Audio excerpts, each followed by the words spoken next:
Hello everyone, welcome to Saroj Mishra YouTube channel में। YouTube channel पर आप सभी का बहुत बहुत स्वागत है।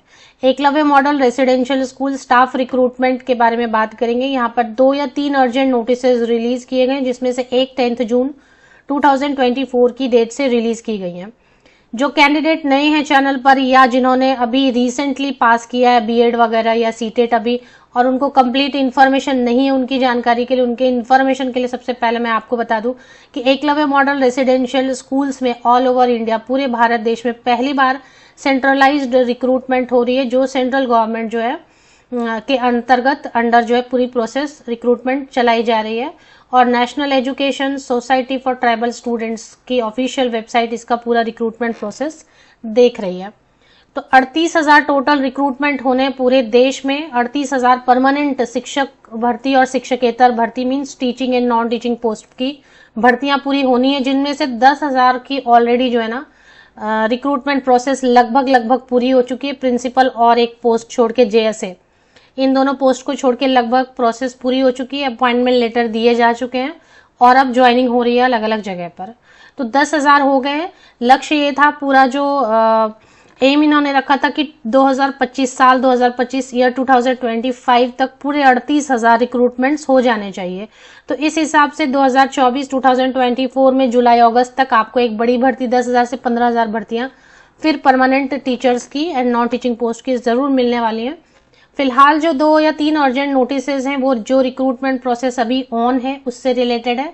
चलिए, जो भी अपडेट आती है ऑफिशियल वेबसाइट पर, ऑथेंटिक होती है, वो मेरे यूट्यूब चैनल पर आपको सेम डे, लगभग सेम डे मिल जाती है वो इन्फॉर्मेशन।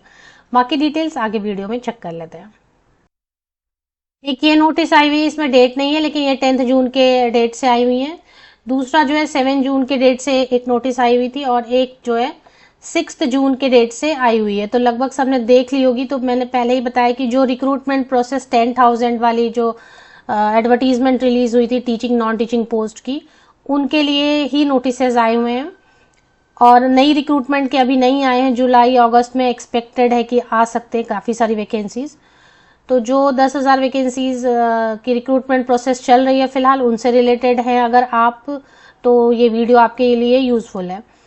तो इसमें हिंदी में और इंग्लिश में दोनों में लिखा है कि सभी नियुक्त उम्मीदवारों से अनुरोध है कि वे पोस्टिंग के स्थान में परिवर्तन के लिए एनईएसटीएस कार्यालय में संपर्क ना करें।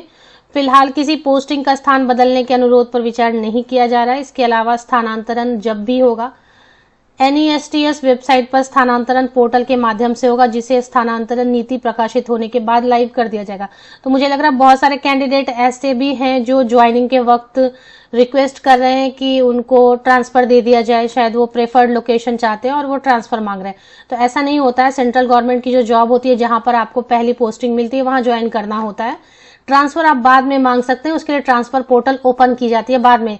लगभग 2 साल 3 साल तो एक जगह पे आपको काम करना पड़ता है। तो वही चीज यहाँ पर लिखा हुआ है कि अगर आप ज्वाइन करने जा रहे हैं, तो जो एनईएसटीएस ऑफिसर को आपको मिलने बोला गया, जिस ऑफिस में आपको रिपोर्ट करने को कहा गया, वहां जाके आप ट्रांसफर या पोस्टिंग की जगह बदलने के लिए रिक्वेस्ट ना करें। वो जो ज्वाइनिंग लेटर में आपके लिखा हुआ है जगह, वहीं पर आपको ज्वाइन करना है।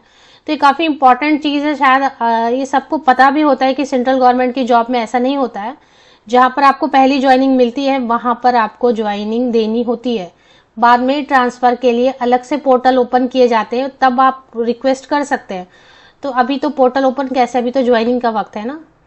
तो ये एक इम्पॉर्टेंट नोटिस है। दूसरी 7 जून की डेट से, जैसा मैंने पहले भी एक वीडियो बनाई हुई थी इस पर, कि जो कैंडिडेट हैं उनके ज्वाइनिंग लेटर में जो स्कूल का पोजीशन प्लेस लिखा है कि यहाँ पर जाके ज्वाइनिंग देनी है, वहां पर पहले नहीं जाना है। सबसे पहले आपको ऑफिस में जाना है, जिसपे कि स्टेट सोसाइटी के ऑफिस में जाना है, और वहां पर नोडल ऑफिसर या कांटेक्ट पर्सन को जाके पहले रिपोर्ट करना, और फिर जो है वो बताएंगे आपको पूरी ज्वाइनिंग की प्रोसेस।